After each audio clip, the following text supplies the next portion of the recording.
и все. Вот на взрослый куст я вылил полностью 10 литров подкормки, если калий и фосфор в виде, который растение очень легко и быстро усваивает, это минеральное удобрение.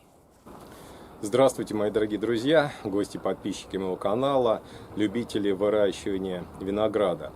В этом видео я вам расскажу и покажу, чем я подкармливаю виноград в период после цветения, после того, как ягодки в гроздях завязались. Покажу вам на примере моего любимого сорта винограда. Это сорт Зилга. И любимый он у меня потому, что ухаживать за ним очень легко и просто. Он дает хороший урожай, практически не болеет. Легко его выращивать. В нашем климате нахожусь я в Московской области, соответственно, есть особенности по уходу и по выращиванию винограда в средней полосе, о которых я вам неоднократно уже рассказывал в своих прошлых видео. В этом видео будем подкармливать, ну и, конечно, я вам дам еще перед этим несколько полезных советов и рекомендаций по выращиванию винограда в средней полосе России, в том числе, конечно, в условиях Московской области. Сейчас вы видите, как виноград вот практически стеной у меня вдоль забора поднялся уже выше 2 метров. Верхушечки я уже прищепнул, укоротил. Оставил, конечно, сверху пасынок, чтобы виноград мог развиваться спокойно и дальше, просто чтобы затормозить его рост и развитие. Также удалил и прищепнул пасынки, которые в нижней части примерно до метра я их удалил, до метра от нижней проволоки, да, вот высотой метр примерно. То, что сверху я их просто прищепнул, верхний пасынок я оставил без укорачивания, он так и будет расти, и дальше я его прищепну уже по мере необходимости. Вот такие зеленые операции я провел недавно, в период после того, как завязался виноград, да, после цветения и завязывания ягод.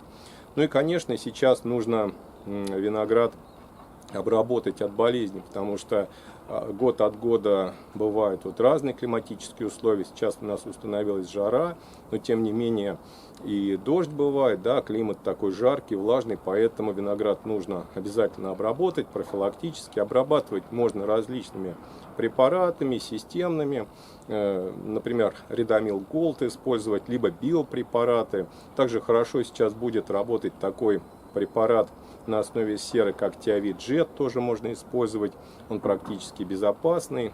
Ну и, конечно, нужно следить, в первую очередь осматривать виноград, да, не появились ли на нем заболевания. Профилактически также рекомендую вам обязательно опрыскать. И несмотря на то, что вот у нас в мае, да, в этом году, в 2024 году случился май, который некоторые виноградари уже назвали май убийца винограда в средней полосе, потому что у нас был и снег, и дождь, и там и заморозки до минус 3 градусов. Но тем не менее, вот посмотрите, виноград, который я не укрывал, сорт Зилга, напомню, у меня за спиной, вот он как перенес данные неблагоприятные факторы. Конечно, можно виноград дополнительно, но это уже надо было перед цветением, во время цветения можно было бы опрыскать еще специальными препаратами типа завязи, да, которые улучшают опыление, завязываемость ягод, тоже можно было обработать, но сейчас уже нужно сконцентрироваться и сосредоточиться уже на следующих этапах для винограда, по уходу за виноградом. Основной этап — это, конечно, обработка, профилактическая обработка от болезней, ну и, конечно, подкормка. В подкормке надо учитывать стадию развития винограда. На данной стадии, а сейчас у нас практически середина лета, заканчивается июнь, начинается июль. И, конечно, винограду еще в данных условиях нужен азот, чтобы все-таки наращивать зеленую массу, чтобы прокормить грозди, которые сейчас формируются. Ну и, конечно, уже нужен и фосфор, и обязательно калий для того, чтобы сформировать хорошие крупные грозди винограда с крупной ягодой. И, конечно, чтобы улучшить, усилить иммунитет растений, сейчас нужно провести вот такую комплексную подкормку. В составе моей подкормки, которую я вам сегодня покажу и предлагаю использовать вот в моих условиях, это будет и азот, и фосфор, и калий.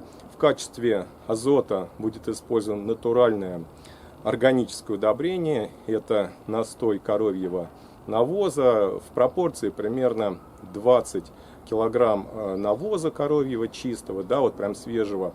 Я его наставил в такой большой старой ванне, где примерно 150, может быть 170 литров. Он у меня там несколько дней настаивается, забраживается. И потом вот я использую это для подкормки винограда. Допустим, весенний период, вот обязательно делаю такую азотную подкормку чисто с азотом, да.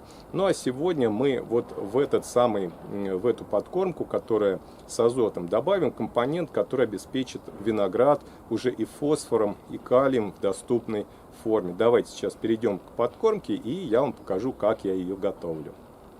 Итак, налил я примерно 10 литров настоя коровьего навоза. Здесь у нас пока чистый азот, но может быть небольшое еще количество микроэлементов, я не знаю там, но в основном, конечно, это больше всего это азотное удобрение. И сейчас я сюда добавлю калий и фосфор в виде, который растение очень легко и быстро усваивает. Это минеральное удобрение.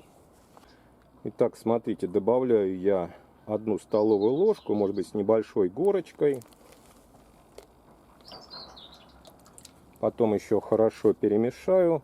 Но вообще это удобрение достаточно быстро растворяется в воде, буквально несколько минут. И монокалий фосфат растворится в воде.